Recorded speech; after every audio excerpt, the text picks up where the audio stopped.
So, magandang gabi po ulit sa inyong lahat. So, para mabawasan ang aking kaba, let us start this session by reading the passage from Galatians 5 to 25. It says there, if we live by the Spirit, let us also walk by the Spirit. So, sabi nga ng ibang kakilala ko dyan, nararamdaman pa rin daw niya yung Holy Spirit. Yung sa pray over, napakagaling, di ba? So, tingnan natin kung lilipat ang slide. Lumipat. Success. Thank you so much. So, ayan. Ayan, kung nakalimutan niyo na po yung mukha ng kagwapuhan kong asawa, so, ayan po, yung inyong speaker last week, sorry. At natulala po ako sa kanyang kapugian. So, ayan, di ba? Ayan. Ganda ko dyan, di ba? Medyo blooming ako dyan. Medyo nakapagkulay ako ng buhok. Saka ba ko nakalimutan ko pong magpakulay. So, ayan. We started po 2004 as SFC. Ako po ha, sa Fatima. Nakikita niyo po ba ako? Saan po ako dyan? Alin pong naka-pink yun? O yung diba? Once upon a time, ako po ay isang manipis na tao din. So, hindi pa lang po talaga nausuhan ng midrib. Pero lumalaban po ako sa pag-midrib noon. Nagsisisi nga ako, ba't hindi ako nag-two-piece nung time na ganyan pa yung katawan ko. And anyway, ito po ang aking asawa. And GG ko that time. Sa SFC po kami sa Fatima Mandaluyong. So, ayun, ang aming history ng aking asawa. So, meron po bang nakakatanda sa atin ng mga talks na inatenan natin from Talk 1? Talk 1. Talk 7 po ngayon. So, yung title ng anim na talk, may nakakaalala po ba? O yung Talk 1 na lang? Uy, magaling, God's love. Yung Talk 4. Hindi. Mali yata yung makita ko. Talk 3 po ang repentance and faith, di ba? Oh, love your neighbor. Ayan. So, isa-isain po natin. We have God's love, who is Jesus Christ, repentance and faith, loving your neighbor, Christian family, last time, empowered by the Holy Spirit. And today, what we will have is growing in the Spirit. So, sabay-sabay tayong mag-grow with the Holy Spirit. So, yan. We are on CLP Talk number 7. So, kagaya ng asawa ko, kung gaano kayo nag-participate sa kanya, dapat mag-participate din kayo dito kasama sa service team. Ayan po ang ating QR code. Ang lakas talaga mga high-tech nito, guys.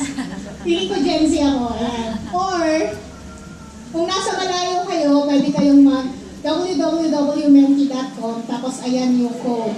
Yung code, nasa taas lang yan the whole time. So, pagka accidentally nakalabas, pasok lang ulit anytime.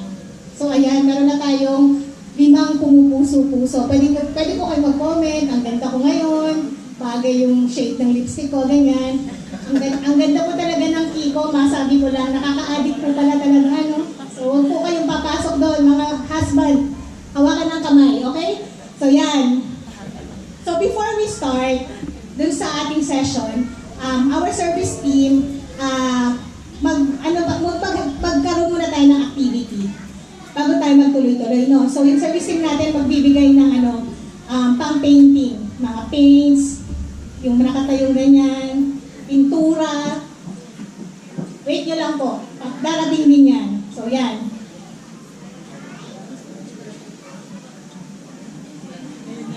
Kahit po sa mag-asawa, isa lang. Kung sino po yung pwedeng kung sino mas artistic. At kung sino walang hawak na baby. Pag natutulog si baby, huwag na natin gisingin masyado, no? Ayan. So, tignan natin kung sino nakaka-follow ng instruction.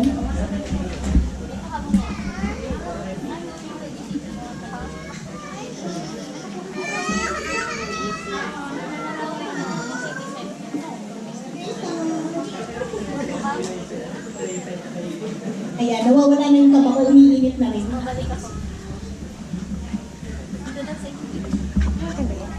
Hi, Nathan! Hi, miss you!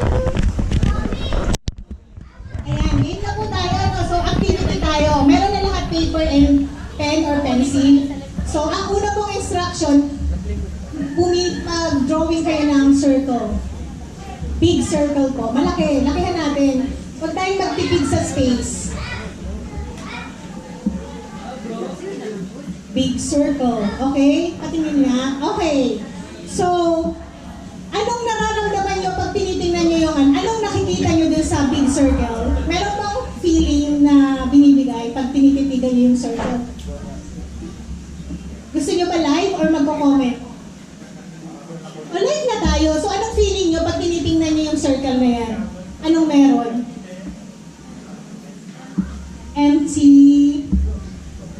nothingness, malalim. Di ba parang walang laman, empty lang.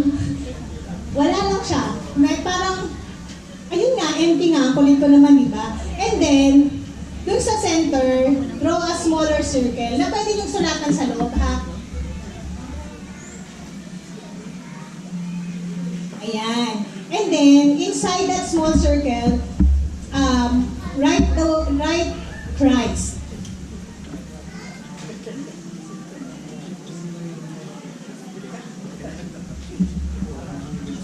Now, so imagine our life being empty and then biglang nagkaroon ng Christ sa gitna. All of a sudden, parang may ibang ibinigay, di ba? Drawing pa lang yan. What more kung totoong nandiyan yan, di ba? So, ayan. And then, after that, draw a bigger circle na mas malapit dun sa big circle. Either dun sa labas or sa loob. Basta mas malapit dun sa big circle. Yun. Ganyan nga. Ayan. Huwag po tayo mag-aaway, ha? Baka mamaya mabawasan ng ano natin. Ayan. So, by now, medyo malapit ba yung drawing nyo dito? Patingin? Wow! Patingin? Pero malapit. Wow! Congratulations, sis. Uy, malapit sila. Ayan. And then, okay lang yung draw. Hindi naman perfect. Malapit naman yung circle sa isa't isa. So, that's okay. So, after that, let's put, parang bridge from the gitna papunta dito sa labas. So, yung bridge meron sa taas, meron sa baba, isa, tapos, another one here. Basta total 5. Pinahirapan ko pa yung sarili kong mag-explain, di ba? Bridge from gitna, papunta dito. Parang dalawang guhit na ganyan. 5 times. Ayan. So, dapat ganito ang sana naman, ayan, pinakita ko na yung clue para gagayahin nyo na lang. Ayan. Okay? So, dun sa taas, here, let's write the word prayer. Kasi, it is the through prayer, that is how we could connect ourselves to the Lord, to our God.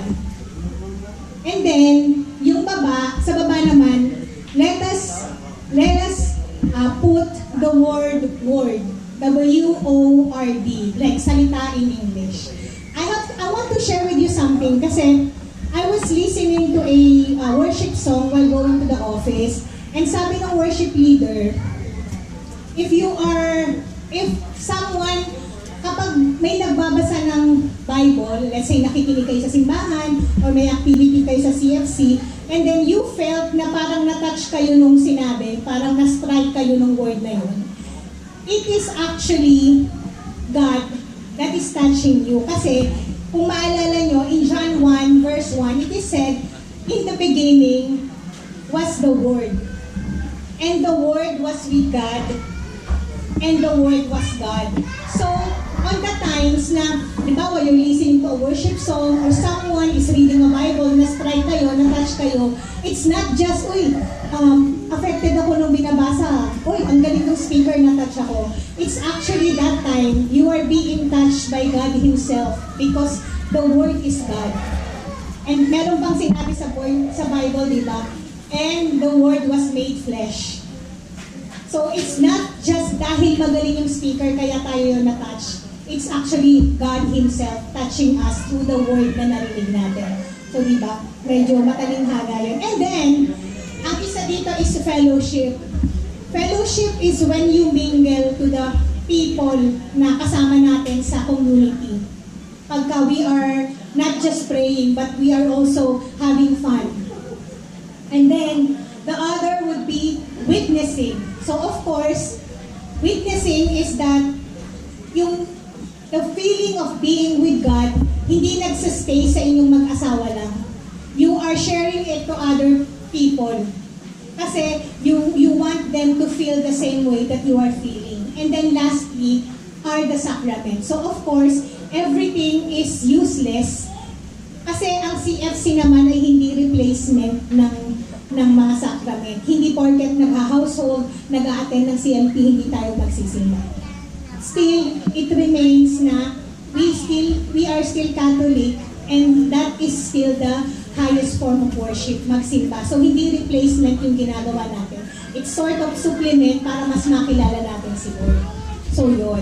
So at this point, so ayan, yung spokes na sinabi natin, o yung bridges na nagko-connect sa atin to God are word, prayer, witnessing, fellowship, and sacraments. Alam niyo naman yung sacraments, di ba? Yung 7 sacraments. Di ba? Medyo. Pero pwede na rin. So at this point, allow me to call a sharer. O di ba? May sharer ako. So, they are one of the member na isa sa hinahangaan at na-inspire din kami sa mag-asawang ito dahil talagang napakasipag. Pangiti-ngiti lang pero power couple to. So let us call brother Shane and sis Russell and sis sasama ba si Nathan?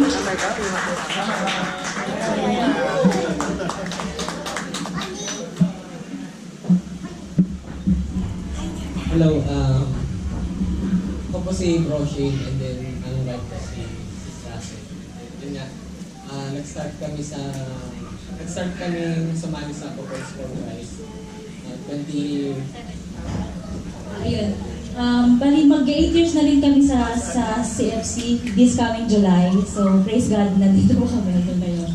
And siguro yung ikukwento na lang namin before, bago kami sumali dito. Kasi, ilang taon pa kami, parang ano pa kami, medyo bata pa kami talaga ng time na yun. So, ang mga ano namin parang gala-gala lang. Sa amin, parang yung okay na sa amin yung magsimba lang kami per a week. Parang wala kaming gaanong ginagawa. Then, before kami talaga is marami kaming away. Yun yung part doon talaga na hindi talaga maganda sa amin nung time na yun. Nung hindi pa kami sumasali sa community. Then, yun, siya na yung magkukwento ng ganun. Well, yun lang din ko sa, tama din yung sabi ni Sis Dals, yung about dito sa dinrowing natin, no? Parang incomplete yung, yung pupunta lang kami sa simbahan, parang hindi siya, hindi kami kompleto. Parang pumunta kami sa simbahan. Minsan, after namin magsimba, magkagalit kami, mag-aaway kami, mga ganyan. Then nung sumali kami sa CFC, hindi naman porket pagpasok namin sa CFC nawala na yung lahat yun. So unti-unti, i-encourage kami through words, through fellowship ng mga household, through prayer. Kasi naririnig din namin yung prayer ng bawat isa, prayer ng misis ko, prayer namin. And the same thing, yung sacrament. Yung before kasi kami sumali ng CFC, kasal kami sa civil. Then through this sacrament, and then sa help po ng mga brothers and sisters namin dito sa CFC, tinulungan po kami na ikasal or i-bless kami ng simbahan. Actually, bless kami dito sa simbahan, dito sa St. Mary. Tulong po ng brothers and sisters namin. Kaibigan din po nila sisters. Sila po yung nagtulong sa amin. And then, wala po kami family dito. To be honest. And then, yun nga, yung mga household namin, sila po yung nagsilbing namin, mga parent, nanay, tatay. Tapos habang naglalakad si sis doon sa aisle, yung mga brothers and sisters namin sa member ng household namin, sila yung naging nanay at tatay namin. So, habang tumagal, naging nanay at tatay na rin namin sila ngayon. And then sila na rin yung mga naging ninong-ninang ng anak namin. Yun nga, naging parang, alam mo yun, yung sobrang saya kasi before, parang ang kulang lang kasi sisimba ka lang or something na ganyan. And then, nung pagsali namin sa CFC, doon namin na-realize na hindi lang pala to na dapat lang magsimba. Ang dami pa pwedeng mapagkunan ng mga source ng faith ninyo, ng maging strong yung faith nyo through our brothers and sisters and doon sa members ng household natin. And the same thing, yung mga legal ng sacrament ng Catholic, maintindihan natin kung ano yung how important that is para sa ating buhay mag-asawa. And siguro baka tumagal pa. And for that, may God be praised. Ayun, salamat. So ayan, kagaya nga ng shinare ni na bro and sis Russell, even hindi naman nagpa-promise ang CFC na dahil nag-join na kayo, hindi na kayo mag-aaway ever. Kami ni John nag-aaway tayo kami. Pero at least we know how to handle. Kasi nga, yung drawing natin is the illustration ng buhay natin na kahit saan tayong community sumali, itong part na to, which is yung outer rim mong gulong, tayo yan eh. Kahit saan, kahit anong mangyari, we will be in contact sa mga outside world. Kumbaga sa kalsada. And yung kalsada, minsan smooth, hindi naman Dubai ang lahat ng parte ng mundo na lahat maayos, di ba? At some point in life, magkakaroon tayo ng mga problema and all. But if we are rooted to Christ and we have people who have the same wavelength or same page natin, then yung pag-ahon natin sa mga part na nalulubak tayo ay mas madali. Hindi tayo nalulubog ng todo-todo. Mamaya mas may intindihan pa natin yan as we go through the session. So ayan na nga, yung outer ring, siya yung parang tayo yung nakakontak dun sa mga outside world. And then si Lord, yung gitna, siya yung nagbibigay ng power sa atin. Which is, kung wala yung 5 ang nilagay natin, that means wala tayong contact kay Lord, then hindi magta-transmit yung power ng Panginoon papunta sa atin kasi we are disconnected. Okay, wag yun naman akong pilosopuhin na meron pong ringless na ang gulong. It's an analogy, di ba? Ayan, so yan yung spoke. So it transmits the power and direction from the hub to the rim. So ito yung connection natin sa ating Panginoon. So with this, meron akong mga few question na wish ko na babasa nyo para makapagsagot tayo. So, how do you pray at the moment? Let's be honest. And how often do you pray? At sa ngayon, gaano kadalas? Araw-araw? Pag hindi pa inaantok? Hindi pa masyado? Okay lang yan. Sana may magsagot. Ayan, daily. Bravo, daily na si bro or si sis. Sino ba? Ako, to be honest, kung sasagot ako dyan, parang every time I have a chance, pagka kaya kong magdasal habang may ginagawa, nagdadasal ako. O, daily. Once a day. At I'm sure yung iba hindi man madalas, pero minsan kasi, kunyari, mapa-Diyos ko ka lang, it's a form of prayer na, I believe na, ay Diyos ko po Lord. O kunyari, nagulat ako nung isang araw kasi muntik nang may magbanggaan sa unahan ko. Sabi ko, ay Diyos ko po. I think it's a form of prayer na rin, di ba? So, as long as, kumbaga, we call on God in times of pag nagpapasalamat or pag may problema, humihingi tayo ng tulong kay Lord, ng saklolo, then it's also a form of prayer. Pagkagising, pag kinakabahan, kagaya nung pagdadasal ko kanina bago mag-start ng talk, Diyos ko po Lord, talagang angkab ako. So ayan na tayo. And hopefully, through this community, mas ma-improve pa natin, especially yung content ng prayer natin. Hindi lang yung gaano tayo kadalas magdasal, but also the things that we pray for. Do we pray pag may hinihingi lang tayo? Or do we pray also if something good happened to us? And And then, next question. Do you like to read scripture or study scripture? Yes or no? Yung totoo. Yes? Oh. Siyempre, yes tayo dyan.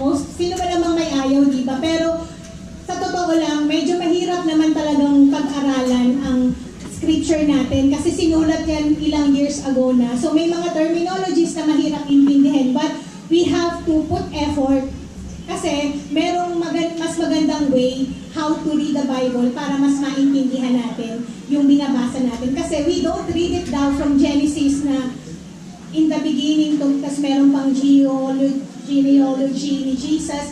So, merong tamang way kung ano yung dapat mong unahin para magkaroon ng duktong-duktong yung Bible, mas maiintindihan natin kaysa yung babasahin lang natin ng from cover to cover. So, there was one activity also in CFC where one group, yung household ninyo it's called Bible Timeline if I remember. And then kayo, sama-sama ninyong aaralin at hihimayin yung Bible. Masaya yan at hindi pa rin namin natatapos pero soon. Another question to ponder. What were your experience during the CLP? Oh, let's see. Alamin natin, service team. Ano na kayong experience ng ating mga kapatid dito? Mag-aantay talaga ako niyan kahit 1 hour. Kahit wala ng oras. Joy. Uy, ang laki ng Joy. Les. Dalawa lang sumagot dyan kaya sing laki. It's a tie. Uy, dami. Refreshing, move, fun, enlightened. Uy, sana naman na-enlighten kayo last time. Sa asawa ko, okay, Gabe? Fulfillment. At marami pang iba. Ayan. Salamat po sa mga sumagot. And then, ito pa, another question. Would you like to share Christ with others? Yes, of course. Very, very big yes and no. Oh, parang binigyan naman tayo ng choice na no, pero buti naman walang pumili sa atin yan. And of course, lastly, would you like your life to be directed by Christ and empowered by the Holy Spirit? So, as mentioned kanina, this CLP, your commitment to Christ and the infilling of the Holy Spirit. So yun, combined together, it somehow put us dun sa beginning, dun sa start ng race. So, tayong lahat dito, ako hindi ko pa makonsider na adult na ako dito sa pagkilala sa Diyos. But, I would say na nandun na ako sa toddler. So, kayo, mga babies for Christ pa, don't worry. Minsan nga, nagpapangabot yan. No matter, hindi yan sa tagal at sa kung gaano katagal kayo nandun sa CFC. It always depend on how you respond. Parang medicine lang, di ba? Sa medicine, depende tayo kung paano magre-respond ang katawan natin. Okay, so, we need to grow by making use of the tools provided by God, and we need encouragement from a community of like-minded believers. So, before I proceed, ang dami kong commercial, may ipapa-video si Sis Russell. Panoorin nyo.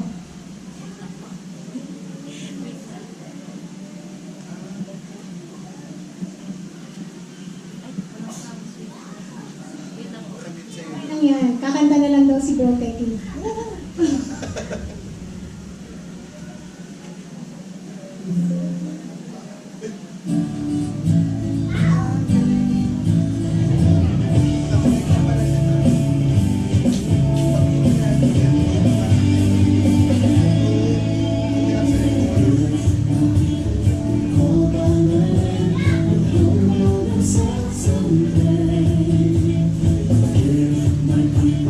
See my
na nasalihan nyo. So, blessed ba sila? Joke lang.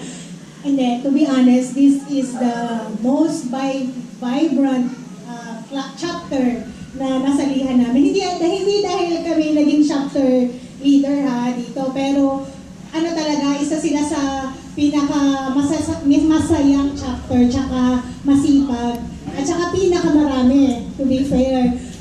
Konting ilang oras pa binigay niyo sa akin? 2 hours? Okay, marami ang kwento.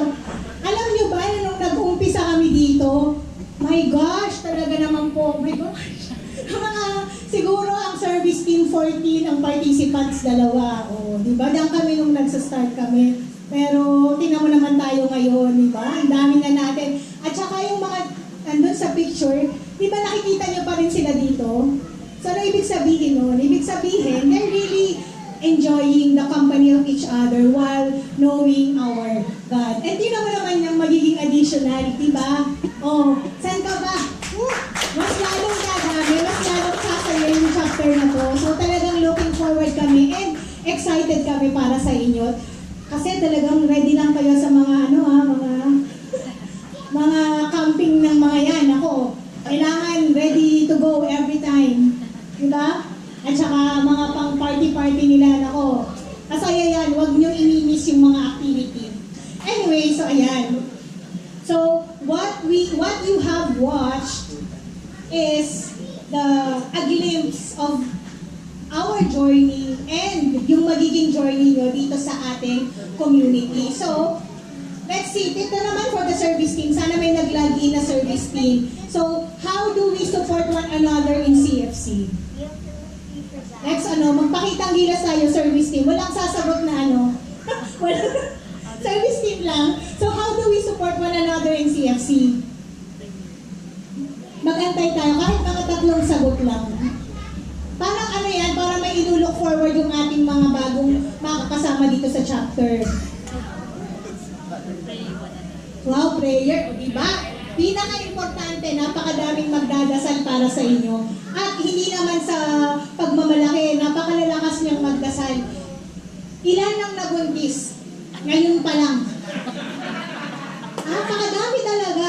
Magpa-pray talaga kayo sa mga yan. Ang lalakas nila kay Lord. Ayan, pray one another prayer. And, puro prayer, mga sis, mga bro. Pero yun naman ang pinaka-importante, syempre, yung ipagdasal tayo. And of course, sa totoo lang, yung mga pagsasama namin ay nakalagpas kami ng pandemic. And I remember during those time, we had a chapter tindahan. May share ko lang, no? Wherein doon kami nag-aalo ka ng mga kanya-kanya naming business, may pakinchi and all. And may leche flan, and bumibili kami sa isa't isa dun sa tindahan namin para makadagdag during the time na ang lahat ay struggling sa life nung time na yan. So, sobrang solid nitong chapter na to. Kaya, I'm so happy for you. So, ayan, intercessor, support, love, sharing the blessing, and everything. So, thank you so much, service team, mga brothers and sisters. So, ayan. Couples for Christ will allow us to grow together, mas makikilala natin si Lord, and to grow our life in the Holy Spirit. So, allow me to, hindi naman natin to kailangang basahin, but just to give you some tidbits about the Couples for Christ para may idea tayong lahat. So, ito yung long version ng ating vision. Ito yung shorten para ma-memorize ng mga mahirap ng mag-memorize. Families in the Holy Spirit, renewing the face of the earth. So, madali lang yan. Kahit habang tumatambling tayo, kaya natin yung i-recite. Families in the Holy Spirit, renewing the face of the earth. And ito naman yung mga mission natin. Ito yung gusto nating ma-achieve. Building the church of the home and the church of the poor. Tapos yung mga bata pa, I suggest i-memorize nyo yan. Kasi ako talaga, trinay ko lang lagyan ng tono and everything. Nahirapan na talaga yung aking mind mag-retain. Pero kung habang bata pa kayo, isa ulo natin yung mission and vision ng ating community. And then, we also have philosophies, yung mga guiding principles natin as a community. So we believe in marriage as one indissoluble institution. So kaya tayo, ang stand natin, we are no for divorce. Also, we believe that God created man and wife with equal personal worth and dignity. Ha? Itong presentation, share namin para pag gusto nyong balikan, kasama ng mga sagot nyo, makikita nyo. Pero don't worry, hindi nyo naman makikita kung sino yung sumagot. So ito pa, we also believe in the inalienable and irreplaceable right and responsibility of parents to educate their children. We believe that the family in practicing the gospel message shares in the life and mission of the church. And lastly, we believe that Christian family renewal can best be achieved by inviting Jesus to be the Lord of our homes and by allowing the power of the Holy Spirit to lead our family lives and through the full use of charismatic gift. Na-mention naman last time ni John yung gift of the Holy Spirit. So, ayan. Shortened version lang yung binasa ko, pero pwede nating balikan. So, how do we accomplish the mission? So, first, by working for the renewal of the individual, family, and the church on a global basis. So, itong CFC, hindi lang to sa UAE, nag-umpisa to sa Pilipinas. Actually, nag-celebrate sila ng anniversary sa Pilipinas nitong weekend. And then, until nag-branch out sila sa iba-ibang countries. Tapos tayo, as UAE, nag-mission din tayo sa mga iba-ibang countries. Meron tayo sa Africa. Actually, napakadami na sinusupport na countries ng Pilipinas. Kasi nga, to accomplish yung mission natin na i-renew, yung vision natin na i-renew yung face of the earth and also ipakilala ang Diyos sa lahat ng part ng mundo. Okay? And then, also, one of our mission is to strengthen the family life.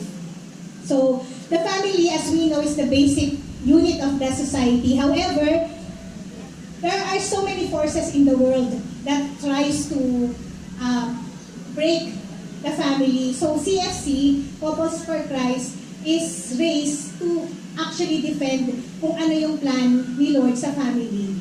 And yun nga, our mission is to strengthen the family. So how do we accomplish that mission? We accomplish that mission by a committed relationship. O diba, nainggit ako kay sis na kapag midrib siya. Diba? So this is how we can help to accomplish the mission by having committed relationship, hindi lang bilang mag-asawa, but yung relationship ng ibang mga mag-asawa na kasama natin. So committed tayo dun sa relasyon na binubuo natin bilang isang grupo, bilang isang chapter. And by the way, hindi kayo nag-iisang chapter, maraming chapter sa Dubai, maraming chapter sa Abu Dhabi at sa MD. So malalaman natin yan at makikita nyo kung gaano tayo kadami dito sa CFC. So, as I've said kanina, this CLP will not make your problem go away. So wala po kaming ganyang promise. However, it will change our proportion.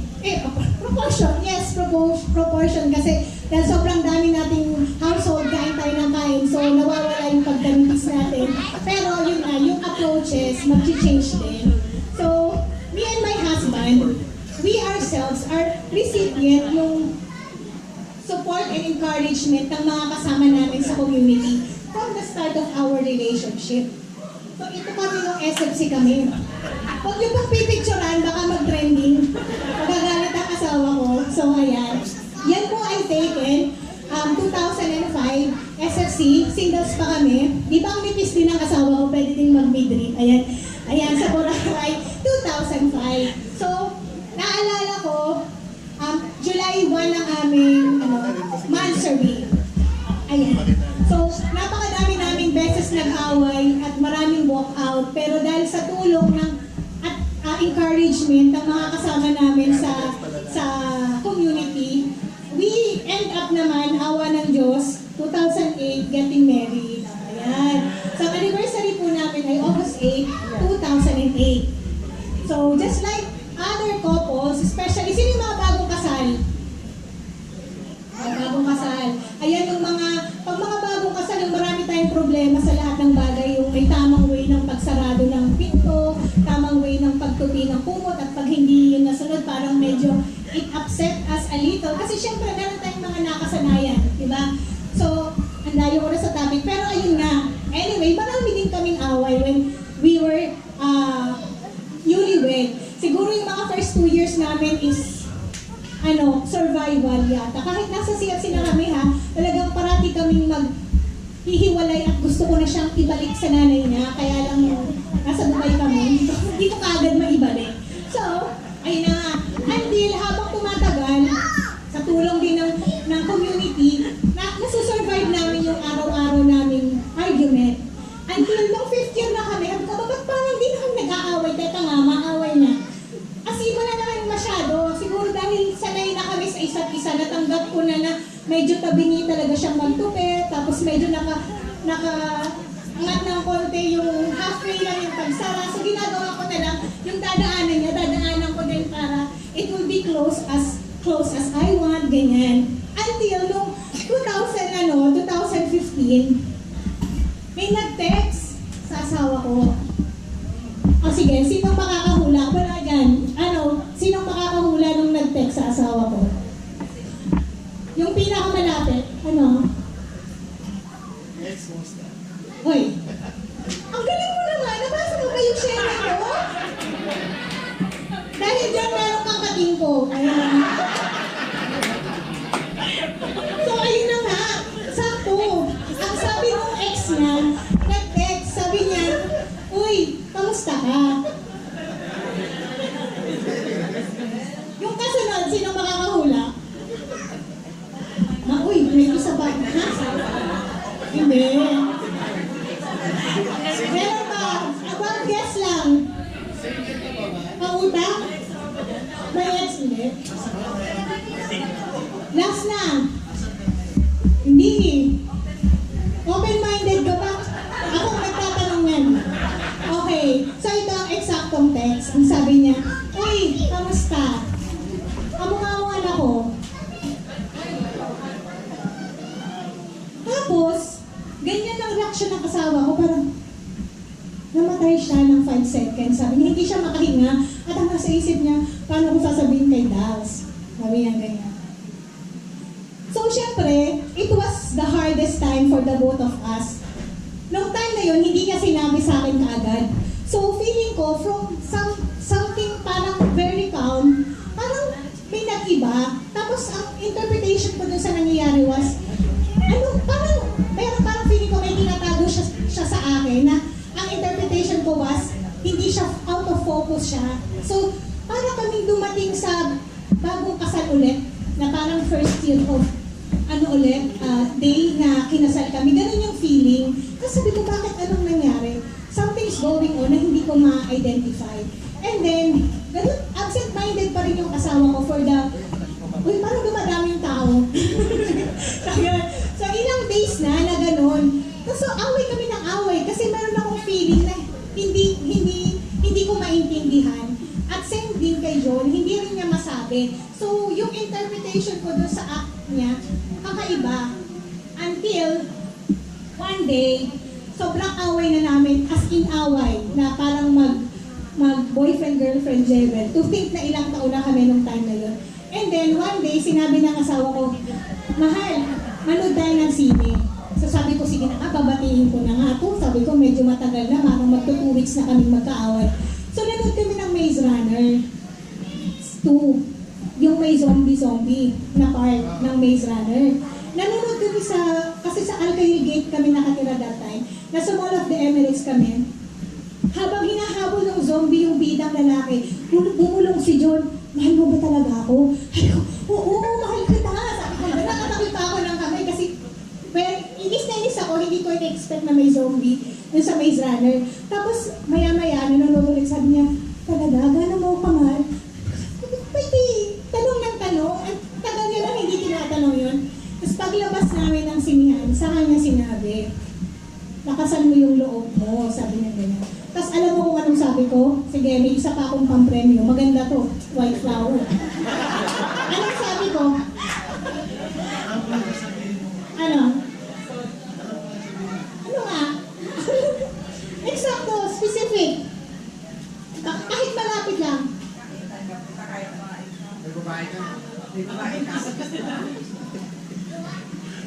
More.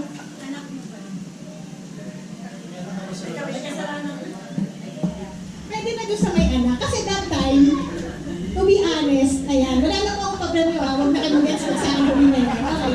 Kasi nung time na yan, hindi ko alam kung saan galing, pero nahulaan ko exactly. Sabi ko, bakit may anak ka? Naanakan mo si ganito? Pati yung pangalan ng naanakan niya, nasabi ko. Kasi, well, in all fairness to my husband, wala naman siyang nilihim sa akin. So alam ko, pero it so happened na apparently, hindi rin niya kasi alam na nabuntis niya. So hindi niya rin nasabi sa akin. So nung time na sinabi sa kanya ng ex niya yun, that was the first time din na nalaman niya na may anak siya. And same with me. So, ganun yung nangyari. It was hard. Siyempre, just imagine for us, especially kaming dalawa who were praying for a gift of life for the longest time, and then it was not given kasi may mga condition ako, and then biglang ito yung darating. It was hard. But I think, I'm sure the Lord see our hearts not wanting to really destroy our marriage. And God reminded us with our covenant nung kinasal kami, which is for better or for worse, the death do us part, for richer or for richer. So we suddenly remember that promise that we had. And regardless of what's happening to us, we choose to face that situation head on because we have a covenant for each other.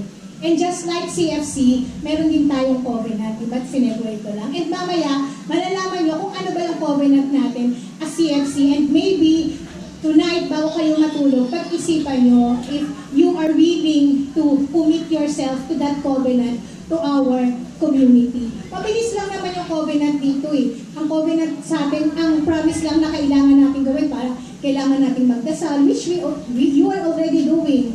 Kailangan natin mag-dedicate ng time, which you are already doing, di ba? So mamaya, i-flash natin kung ano yung covenant natin with CFC. And another thing, how do we support one another here in the community is through household. So, bawat member, lahat ng nakikita niyong mag-asawa dito, meron niyang sarili-sariling group. Okay? So, kayo din, pag napag-isipan nyo na, yes, we will join the Couples for Christ, you will be given a certain household group. It is not necessarily the same group na you have right now, but most of the time, ganun yung nangyayari. But syempre, please be open to any changes. And also, itong group na to, huwag nyo itong masyadong dibdibin na gusto nyo kami na lang mag-asama forever. Walang forever. Kahit ang household nabubuwag din, but don't take it really didibdibin na, hindi na ako sasali kasi iba na yung mga kasama ko. You take it as positively. Kasi kami, over the years, ilang beses nang nagpalit-palit yung household namin, and because of that, ang dami namin kilala. At sa mga midalhen, pwede kami magkaroon ng pre-accommodation, pre-lodging. Maibenta kami yan. We will go to that. So, ayun nga. So, ayun, through our household, i-describe ko lang, it is somehow the same what you are doing. You will pray together. Ano yun, intimate, sometimes household leader, mag-asawa, mga 4 to 5 members, depende sa chapter. And then imagine, talagang mabubuo kayo talaga. Kaya, marami dito, mapapansin nyo, meron silang tinatawag na original household, second household, third household, the greatest household, iba-ibang household. Kasi nga, may iba-iba silang napupuntahan. But, ayun nga, gusto kong ipalipili sa inyo na huwag nyo i-close yung puso nyo sa isang group lang. Time will come, you have to go to another group, and that is okay. Take it positively. So, ayan. So, ang purpose ng household is para mas madali kayo makapag-discuss, siyempre kung magkakasama na kayo, mas makakapag-open up kayo ng mas personal at higher level sa group na yon, and it will develop a real friendship. And sa sobrang real, minsan, pag malilito na kayo sa kung anong relasyon meron kayo. Kasi imagine nyo to, nagkaanak yung mga kasama nyo sa household. Let's say 2 years kayo, magiging ninong at ninang nyo. After 10 years, yung mga anak na yon, kukunin na yung ninong sa kasal. magiging kumari mo ngayon, yung nanay nun, na dati mong household leader. So meron akong isang kasama na hindi ko na alam kung anong relasyon namin. Sabi ko, paano ba tayo? Magkumari ba tayo or what? Litong-lito na rin ako. Kung titingnan ko siguro mga 5 times na kaming nagsaulian ng kandila. So ganun ka-tight yung bond na form sa CFC. To be honest, sa totoo lang walang ex-man, talaga namang totoong sinasabi ko, malilito na kayo at minsan, yung mga magulang, nung mga kasama nyo at mga anak at mga buong angkan, kilala nyo na rin. So pag pumunta kayo sa Pilipinas, kulang na ang 1 month. Magtatago ka na lang kasi hindi ko madalalaw si tita, hindi ako mag-a-announce. So ganun katindi at ganun kalalim yung relationship na nabubuo sa community. So yun. And to continue my sharing, nung pinagdadaanan namin ng asawa ko, yung pinagdadaanan namin, there was no willingness from my side to open up to anyone, especially nung dinidil pa namin yung situation. Pero that time, papunta kami ng household. Nagsabi na ako, sabi ko, Kuya, ikaw madalitan. Sabi mo gano'n, di pa ako ready. Sabi ko, wag muna natin itong i-open up. Pero yung household leader namin, napakagaling. Wala akong sinasabi. Pero sinabi niya talaga during the prayer na, guys, sabi niya dun sa household namin, let's hear something from John and Dals. Ganyan lang kami ni John. Tapos biglang hulaan niya kung sinong nag-spill out. O di, wala na akong matingko. Pero ako rin yung nagsabi. Di ba ako nagsabi yung huwag sabihin, pero it turned out na ako pa rin yung nagkwento sa household namin. And it turned out that kwento becomes a huge help sa aming mag-asawa para ma-resolve yung aming pinagdadaanan. And then yung kwento namin became parang K-drama na sinusubaybayan na may magtatanong sa amin na, uy, kamusta na kayo? Alam mo yun, yung minsan kahit hindi kami okay tuloy, sige na nga, okay na nga lang tayo. Alam mo yun, malaking tulong talaga yung pag-share namin sa household namin. We felt like our problem becomes their problem. And then, nung naging joy na siya, our joy become their joy din. Part din sila nung joy namin. At sobrang saya-saya-saya nila. And yan, allow me to introduce to you our current household. So ito yung household namin, mga family name. Tapos ito yung mga household namin with mga YFCs. Kanina lang, galing kami Abu Dhabi. Nag-banding kami sa mga kasama namin sa YFC kasi merong bagong leader sa Abu Dhabi na 2 bata. And then, ayan, mga Zoom, household din, at marami pang iba. So the purpose of the household group is to have a smaller and more intimate environment for personal support in the Christian life and to provide a means for encouraging and hastening the growth of Christians. So sila yung mga makakasama natin. And kung meron kayo, let's say, magkakasama na kayo sa group, meron kayong problem, don't hesitate to tell them. Kung di pa nila kayo masagot, itatanong nila yan to hire, sa mas may alam nila may alam yung tanong nyo para masagot kayo. So, yun. So, ngayon, yun nga, as I've said, sinubaybayan kami ng mga kasama namin. So, at one point, it was November 2000. Dati alam nyo, pag nagsishare ako nito, talagang may tissue. Napansin nyo ba? Wala na. Dami ko na rin kasing beses na ako nito. Hindi na ako umiiyak, guys. Well, meron. So, anyway, noong 2015, November, by the way, that problem happened 2015 ng September. So this is November 2015. Ito yung first time namin na-meet yung kamukha ng asawa ko. Ayan. Ang pangalan niya ay si Maria Lay Alexis. Nung na-meet namin siya ay 16 years old na. To be fair with John, hindi niya po alam na may anak siya sa kanya. Noon lang din niya nalaman. And that time, we are both okay. At first, sabi ko, sana negative yung DNA. Kasi ang condition ng nanay ng baby is kailangan may DNA test muna. Diba? Parang drama talaga. Bago sabihin, para may proof. So sabi ko kay John, let's respect kung ano yung gusto ng mami. So we go through the DNA test. So nung una, ang sabi ko dapat negative, ayoko. Hindi ako papayag, dapat sa akin manggagaling yung joy na maging tatay ka. Pero wala eh. Iniba rin, change din ng Panginoon ang puso ko dun sa situation. And during that time, I am very eager to meet her.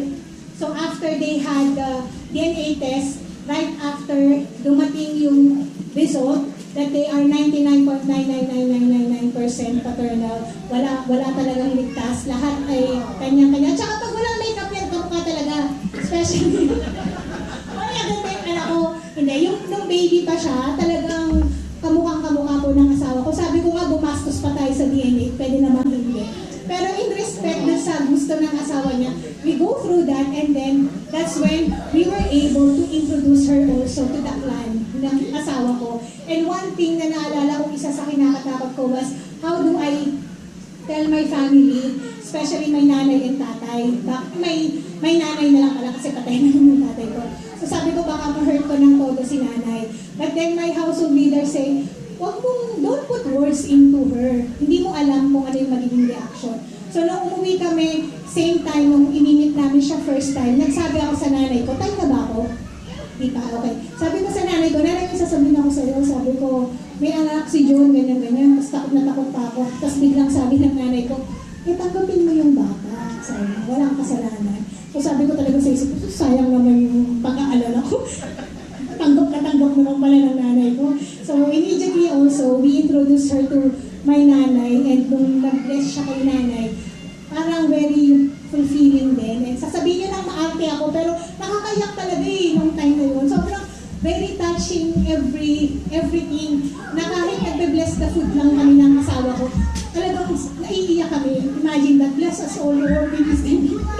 Kahit ama namin, naiiyak kami sa blessing, we Lord, sa blessing na ipaintindi sa aming mag-asawa yung situation, at sa blessing na, alam mo yun, na-overcome namin yung pinagdaanan namin, at yung grasya na inilagay ng Diyos sa puso ko to accept na yung prayer ko is answered. Hindi man the way I prayed for it, kasi ang inisip ko pagiging nanay, magbubuntis, iire, ng epidural at kung ano-ano pa.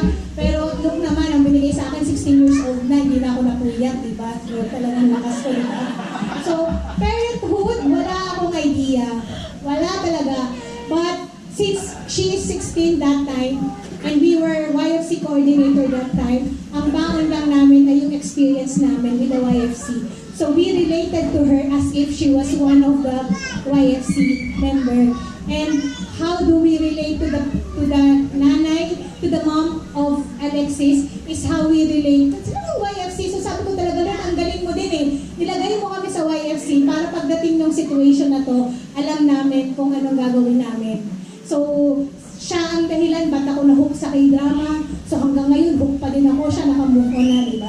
Anyway, so yan yung mga isa sa strategy na ginagamit ko before para makapag-create ng topic to talk about sa chat. And from then on, simula nung nakilala namin siya, we would go to Philippines as frequent as possible para makapag-create kami ng banding kay Alexis, para makabawi kami sa time na wala kami sa buhay niya, especially kay John. Kasi John felt really guilty that time. Kasi there were so many birthdays and important occasions that he missed. So, kahit paano makabawi kami. So, kaya po madalas kaming umuwi sa Pilipinas. Until 2017 ng April, she migrated to US for good. So that was our last photo together sa Pilipinas, April 20, 2017. So, ayan. So, ito na nga. So, ano ba yung ingredients ng household?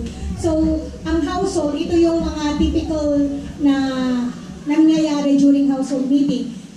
Prayer na minsan 30 to 45 minutes. Sharing na parang ginagawa nyo ngayon pagka breakout session. And some time for fellowship. So, please, iwasan nyo yung kanin masyado para hindi tayo. ano lang, routine lang. Habang maaga, ipaalam na natin. Otherwise, magiging, ano na yon, hindi na natin makokontrol, no? So, wag tayo masyadong kakain habang nag-fellowship. Kwentuhan lang, ayan. So, after this, after the CLP, merong mga formation and ongoing teaching din. So, dyan yung makikita, magkakaroon kayo ng bigger view na hindi lang tayo ang magkakasama sa Couples for Christ. Magkakaroon kayo ng covenant orientation, MER, tsaka evangelization training. But this is just first year. Meron pa. And sasabihin nyo, ang dami naman. Huwag kayong mag-alala. Pag sobrang into this na kayo, sasabihin nyo, nakakabitin naman yan. Konti ba? Bakit parang wala akong ginagawa? Ba't hindi ako busy? Ba't nasa bahay ako ng weekend? Parang may iba. So, ganyan. Also, ayan, meron tayong anniversary that was long time. Ngayon, nasa 48 na ba? Nakalimutan ko. 40? 4? O, kita mo, 38 pa yung picture ko. Sorry na, hindi ko na-update. So, yan. Also, meron tayong mga monthly prayer assembly. Sa 1C1 lang yan. May mga Lord's Day, anniversary, at marami pang iba. Hindi pa dyan kasama yung fellowship lang, okay? So, as we see the deterioration of Christian values and family life all around us in all part of the world, we are also seeing God's loving and protective hand in trying to restore the Christian family back to His original plan. Just like how He restored ours, kami ni John, kung paano niya ni-restore yung marriage namin during that part of our life na parang pag iniisip ko, parang hindi ko rin ma-explain how we go through that. And I'm thinking that if during that time, wala kami sa Couples for Christ, and maybe, nung nalaman ni John, pumunta siya sa mga friends niya na hindi CFC, tapos nag-inuman sila, ano kaya yung naipayo sa kanya ng mga barkada niya? Tapos ako din, pumunta ako sa mga kumare ko na hindi CFC, tapos kinuwento ko yung nangyari. Ano kaya yung payo nila sa akin? Would they say, stick to your marriage, or kilalanin mo yung bata? Would I get the same constructive na payo na narinig ko kung iba yung sinamahan ko? So kaya importante talaga na piliin natin yung mga taong i-involve natin sa buhay natin. Kasi sometimes, it will break us. So we have to really choose them. And I think choosing CFC is one of the best decision na ginawa namin ng asawa ko sa buhay namin. So ayan na nga. Noong December 2001, nung medyo kumupa na si COVID, ang daming namamatay, di ba? So nung nag-open na yung flight, sabi ko, gawin na natin to kasi hindi rin natin sigurado ano bang mangyayari sa atin. So we took the leap of faith. Binalikan namin yung aming household leader na nagtatrabaho sa Emirates Airlines. Sabi namin, Tita, promise mo, bibigyan mo kami 50% na ticket, di ba? So sabi niya, ay oo, naalala ko. O sige, kailan kayo pupunta? At binigyan nga kami ng 50% na ticket papuntang US. Pagkatapos, nalaman ng magulang ng isang household namin na nag-migrate sa CFC, sa US. Nalaman nila, pupunta daw kami. Tita, sabi ng parents yun ng YFC. Sabi niya, Tita, pupunta daw kayo dito, punta kayong New York Sabi niya ganun. Ako nang bahala sa inyo. So ang nangyari, pumunta kami kay Alex sa Texas, and then we flew to New York, may sundo, may accommodation, pati pasalubong gustong i-cover. So ganyan kami kamahal nung nanay nung household member namin sa YFC. And true enough, hindi kami nainip. Talagang sobrang inalagaan kami ng mga YFC na alaga namin dati. Parang binalik nila lahat yung care na na-receive nila from us. Binalik nila sobra pa. May kasama pang pasalubong. Pati entrance sa mga pupuntahan, kino-cover nila. Talagang hiyang-hiya kami. At ang pinakamalupit, i-give up ang master's bedroom. Natulog sila sa basement, si mama and si papa, para kami ang mag-occupy sa master's bedroom. Ilang beses kaming Pero in respect dun sa gusto ng asawa niya, we go through that, and then that's when we were able to introduce her also to the plan ng asawa ko. And one thing na naalala kong isa sa kinakatakot ko was, how do tell my family, especially my nanay and tatay. May nanay na lang pala kasi patay na yung tatay ko. So sabi ko baka ma-hurt ko ng todo si nanay. But then my household leader say, don't put words into her. Hindi mo alam kung ano yung magiging reaction. So nung umuwi kami, same time nung inimit namin siya first time, nagsabi ako sa nanay ko, tayo na ba ako? Di pa, okay. Sabi ko sa nanay ko, nanay, may sasabihin ako sa iyo. Sabi ko, may anak si John, ganyan-ganyan. Tapos takot na takot pa ako. Tapos biglang sabi ng nanay ko, tanggapin mo yung bata. Sabi ko, walang kasalanan. So sabi ko talaga sa isip ko, sayang naman yung pag-aalala ko. Tanggap naman pala ng nanay ko. So immediately also, we introduced her to my nanay. And nung nag-bless siya kay nanay, parang very fulfilling din. And sasabihin niyo nang maarte ako, pero nakakayak talaga nung time na yun. Sobrang very touching everything na kahit nagbe-bless the food lang kami ng asawa ko, talagang naiiyak kami. Imagine that, bless us all, Lord, in this name. Kahit ama namin, naiiyak kami sa blessing ni Lord. Sa blessing na ipaintindi sa aming mga asawa yung situation. At sa blessing na, alam mo yun, na-overcome namin yung pinagdaanan namin. At yung grasya na inilagay ng Diyos sa puso ko to accept na yung prayer ko is answered. Hindi man the way I prayed for it. Kasi ang inisip ko pagiging nanay, magbubuntis, iire, ng epidural at kung ano-ano pa. Pero look naman, ang binigay sa akin, 16 years old na, hindi na ako napuyat, diba? So, talagang lakas ko diba? So, parenthood, wala akong idea. Wala talaga. But since she is 16 that time, and we were YFC coordinator that time, ang baon lang namin ay yung experience namin with the YFC. So we related to her as if she was one of the YFC member. And how do we relate to the nanay, to the mom of Alexis, is how we relate. Sino yung YFC? So sabi ko talaga, Lord, ang galing mo din eh. Nilagay mo kami sa YFC para pagdating ng situation na to, alam namin kung anong gagawin namin. So, siya ang dahilan ba't ako na-hook sa K-drama. So hanggang ngayon, hook pa din ako. Siya naka-move on na, di ba? Anyway, so yan yung mga isa sa strategy na ginagamit ko before para makapag-create ng topic to talk about sa chat. And from then on, simula nung nakilala namin siya, we would go to Philippines as frequent as possible para makapag-create kami ng banding kay Alexis, para makabawi kami sa time na wala kami sa buhay niya, especially kay John. Kasi John felt really guilty that time. Kasi there were so many birthdays and important occasions that he missed. So, kahit paano makabawi kami. So, kaya po, madalas kaming umuwi sa Pilipinas. Until 2017 ng April, she migrated to US for good.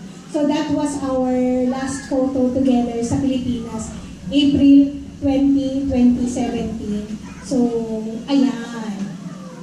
So, ito na nga. So, ano ba yung ingredients ng household? So, ang household, ito yung mga typical na nangyayari during household meeting. Prayer na minsan 30 to 45 minutes.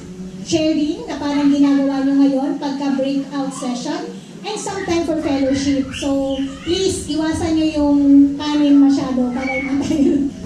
Ano lang, protein lang. Habang maagay, paalam na natin. Otherwise, magiging, hindi na natin makokontrol. No? So, wag tayo masyadong kakain habang nag-fellowship. Kwentuhan lang, ayan. So, after this, after the CLP, merong mga formation and ongoing teaching din. So, dyan yung makikita, magkakaroon kayo ng bigger view na hindi lang tayo ang magkakasama sa Couples for Christ. Magkakaroon kayo ng covenant orientation, MER, tsaka evangelization training. But this is just first year. Meron pa. And sasabihin nyo, ang dami naman. Huwag kayong mag-alala. Pag sobrang into this na kayo, sasabihin nyo, nakakabitin naman yan. Konti ba? Bakit parang walang ginagawa? Ba't hindi ako busy? Ba't nasa bahay ako ng weekend? Parang may iba. So, ganyan. Also, ayan, meron tayong anniversary that was long time. Ngayon, nasa 40 na ba? Nakalimutan ko.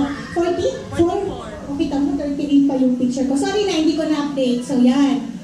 Also, Meron tayong mga monthly prayer assembly. Sa 1C1 lang yan. May mga Lord's Day, anniversary, at marami pang iba. Hindi pa dyan kasama yung fellowship lang, okay?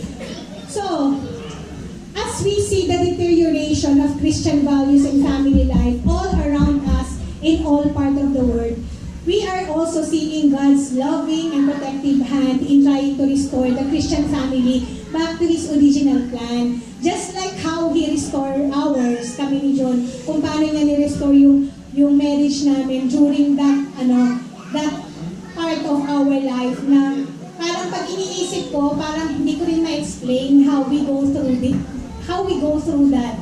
And I'm thinking that if during that time, wala kami sa Couples for Christ, and maybe, nung nalaman ni John, pumunta siya sa mga friends niya na hindi CFC, tapos nag-inuman sila, ano kaya yung naipayo sa kanya ng mga barkada niya? Tapos ako din, pumunta ako sa mga kumare ko na hindi CFC, tapos kinuwento ko yung nangyari. Ano kaya yung payo nila sa akin? Would they say, stick to your marriage, or kilalanin mo yung bata? Would I get the same constructive na payo na narinig ko kung iba yung sinamahan ko? So kaya importante talaga na piliin natin yung mga taong i-involve natin sa buhay natin. Kasi sometimes, it will break us. So we have to really choose them. And I think choosing CFC is one of the best decision na ginawa namin ng asawa ko sa buhay namin. So ayan na nga. Noong December 2001, nung medyo kumupa na si COVID, ang daming namamatay, di ba? So nung nag-open na yung flight, sabi ko, gawin na natin to kasi hindi rin natin sigurado ano bang mangyayari sa atin. So we took the leap of faith. Pinakita namin yung aming household leader na nagtatrabaho sa Emirates Airlines. Sabi namin, tita, promise mo, bibigyan mo kami 50% na ticket, di ba? So sabi niya, ay, oo, naalala ko. O sige, kailan kayo pupunta? At binigyan nga kami ng 50% na ticket papuntang US. Pagkatapos, nalaman ng magulang ng isang household namin na nag-migrate sa CFC, sa US. Nalaman nila, pupunta daw kami. Tita, sabi ng parents yun nung YFC. Sabi niya, tita, pupunta daw kayo dito, punta kayong New York Sabi niya ganun. Ako nang bahala sa inyo. So ang nangyari, pumunta kami kay Alex sa Texas, and then we flew to New York, may sundo, may accommodation, pati pasalubong gustong i-cover. So ganyan kami kamahal nung nanay nung household member namin sa YFC. And true enough, hindi kami nainip. Talagang sobrang inalagaan kami ng mga YFC na alaga namin dati. Parang binalik nila lahat yung care na na-receive nila from us. Binalik nila sobra pa. May kasama pang pasalubong. Pati entrance sa mga pupuntahan, kino-cover nila. Talagang hiyang-hiya kami. At ang pinakamalupit, i-give up ang master's bedroom. Natulog sila sa basement, si mama and si papa, para kami ang mag-occupy sa master's bedroom. Ilang beses kaming parang tag of war. Wag na, dito na po kami nakakaya. Hindi pumayag. O, ito sige, pinilit ko kami. So, ang aming New York adventure ay sobrang free, sobrang saya, at sobrang pati kasulok-sulukan ng hindi naaabot ng mga turista, naabot namin kasi meron kaming local na kasama. So, ayan. At hindi lang yun. Last na, 2 minutes na lang daw ako, hindi lang yun. Pagdating namin sa US, we get to meet Alexis' family. Ayan, ito yung mami niya, ito yung stepdad niya. Kasi ito kami ni John, si Alexis, and nadagdagan pa yung family namin. So, hindi lang ako nagkaroon ng anak, nagkaroon din ako ng mga kapatid, di ba? Kasi we treat each other na tinalo pa namin ang relasyon ni, sino ngayon? Si Iwamoto tsaka si Jody. Talagang close kami ngayon. From dati na pinagsisilosan ko, ngayon, we talk more if it's about Alexis. Nagkaroon na kami ng ganong level ng comfort. And siguro, she trusts me that I would not do something bad to our daughter. Kasi dati parang ayaw na akong isama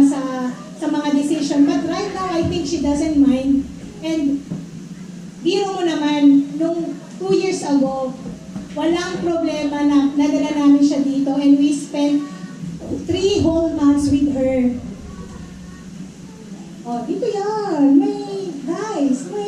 We see of the future. Tapos, nasama namin siya sa Pilipinas. Umattend kami ng kasal ng bunso namin kapatid.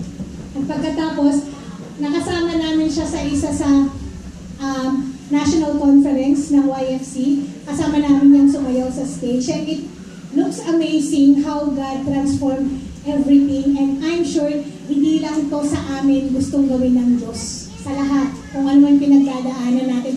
As long as we root ourselves to God, kahit gaano pa yan kahirap, wala talagang imposible. And now, she graduated sa US and ngayon nagtatrabaho na yan as nurse. So, kalain mo yun, meron na kaming nurse, di ba? Nakakatuwa. Tapos, ang susunod namin ay travel, which is TBC. Wala pa yung travel. To be advised pa yan. So again, brothers and sisters, as we see the deterioration of Christian values in family in all parts of the world, we are also seeing God's loving and protective hand in trying to restore the Christian family back to its original plan. We need to see this spiritual drama with our eyes of faith. And we are called to be a part of God's work, and we should gladly respond to His divine effort na kinukol niya tayo to know Him more. And with that, we are inviting you to be part of the CFC. So sana you really pray for it and think about it and decide na sumama sa amin dito. So ayan yung covenant na sinasabi ko sa inyo. Madali lang naman we shall live as a follower of Christ. I dedicate myself to the task of